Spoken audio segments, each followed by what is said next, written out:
Dando continuidade ao estudo que nós chamamos de caracterização da peça, com vistas a fazer, além da materialidade, fazer a identificação da peça.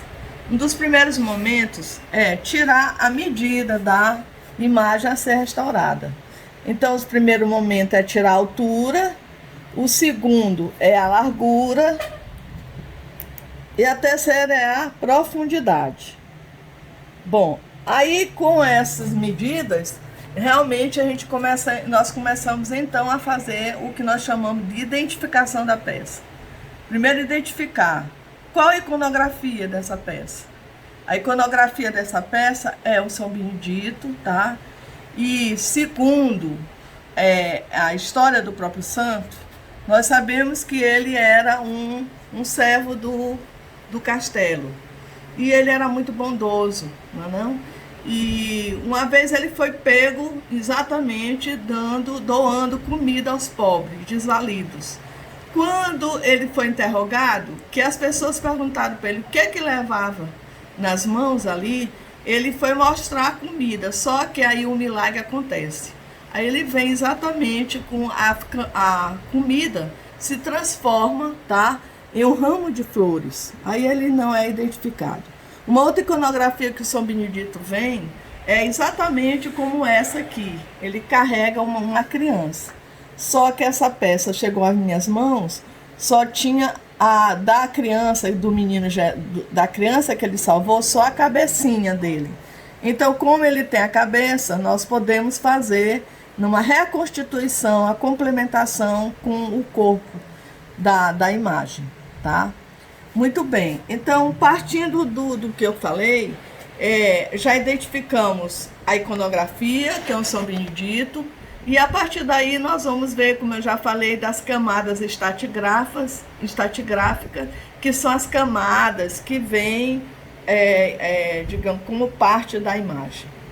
Bom, aí o primeiro momento, que é além do que a gente faz, que é a identificação da peça, é fazer os exames que nós sabemos de restauração. Logicamente que o exame que eu estou usando é o organoléptico, ou seja, é um exame feito com auxílio da vista, né, dos olhos, com o auxílio dessa lupa monocular. Logicamente que a restauração científica, que é o que nós fazemos, usa outros exames. Por exemplo, nós vamos ver a luz reversa, né, a luz de sódio, e muitas das vezes as esculturas, como o quadro também, nós podemos usar o raio-x, que é uma técnica extremamente delicada e tem que ser especialmente dirigida para a peça a ser restaurada. Feitos esses exames todos, então o restaurador passa então a fazer os procedimentos de restauro. Um dos primeiros etapas que o restaurador usa é fazer o que nós chamamos de uma limpeza superficial da peça, que é utilizada exatamente uma trincha extremamente delicada, muito suave, porque como a peça está em desprendimento, ou seja, está largando, está soltando, não podemos mais correr o risco de haver perda de policromia, né, nessa. Tá? Feita exatamente a retirada do pó, né, que é acúmulo de poeira e sujidades, aí sim nós vamos partir então para as outras etapas. Como, por exemplo, como ela está em desprendimento, como eu já tinha falado, há uma necessidade de fazer a fixação da policromia, que é feita com o quê? Com adesivo, que eu estou estudando o adesivo que melhor se adequa a essa obra, tá? Logicamente, depois de bem fixada a policromia, lembrando que a policromia pode ser perdida quando ainda está na mão do proprietário, mas ao chegar na mão do restaurador, o restaurador tem que ter completa responsabilidade e não deixar mais que nenhuma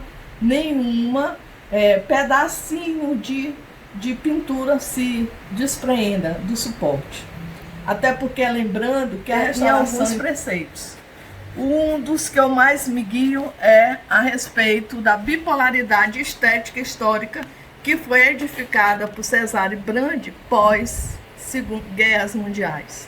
A bipolaridade é que faz com que o restaurador tenha que encontrar o equilíbrio em o que é o estético e o histórico.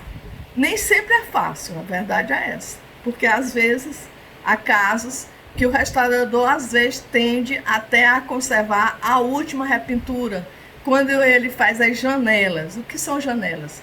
São pequenas amostras que tem que ser retirada num lugar muito discreto para ver se a obra ainda tem a policromia ainda original. Se tiver, no caso, se tiver a policromia ou a pintura original, aí exatamente, só podemos então fazer o restante dos tratamentos, que é a limpeza, com maior critério. Para isso tem que ser feito o exame, o que nós chamamos de teste de solvência, para ver exatamente o solvente mais adequado a essa restauração. Lembrando que o solvente ele tem que ter cuidado com não só o respeito à integridade da obra, como o respeito à saúde do restaurador, que é muito importante isso aí. Aí, logicamente, aprovado o teste de solvência para a limpeza da peça, aí vamos então a seguir as outras etapas, que é no caso o nivelamento, onde nós vamos ter que colocar onde há perdas de policromia. Ó, o rosto a gente vê bem que há uma perda bem expressiva em várias partes do corpo, como eu falei, está em desprendimento.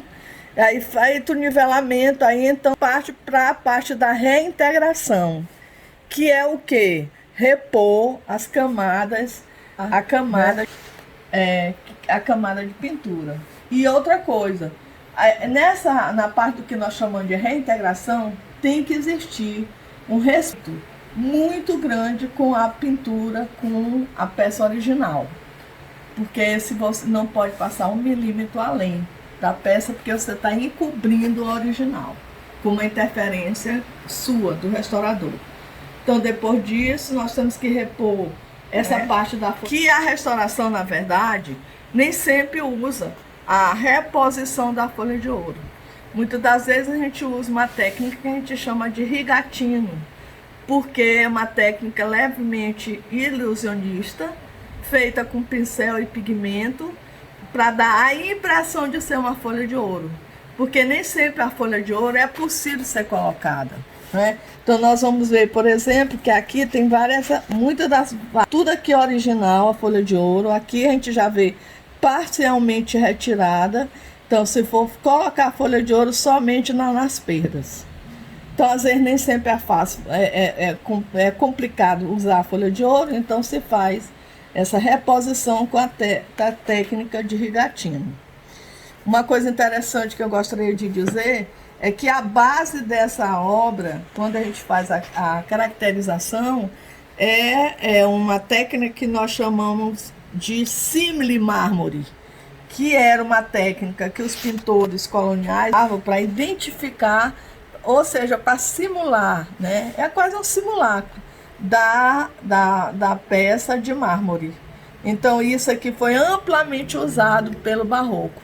Isso é uma característica que mais uma vez reforça a ideia que essa peça é uma peça antiga do século XVIII, que realmente estava inclusive pertencente aos ancestrais da proprietária, que ela me confessou. Então é isso aí.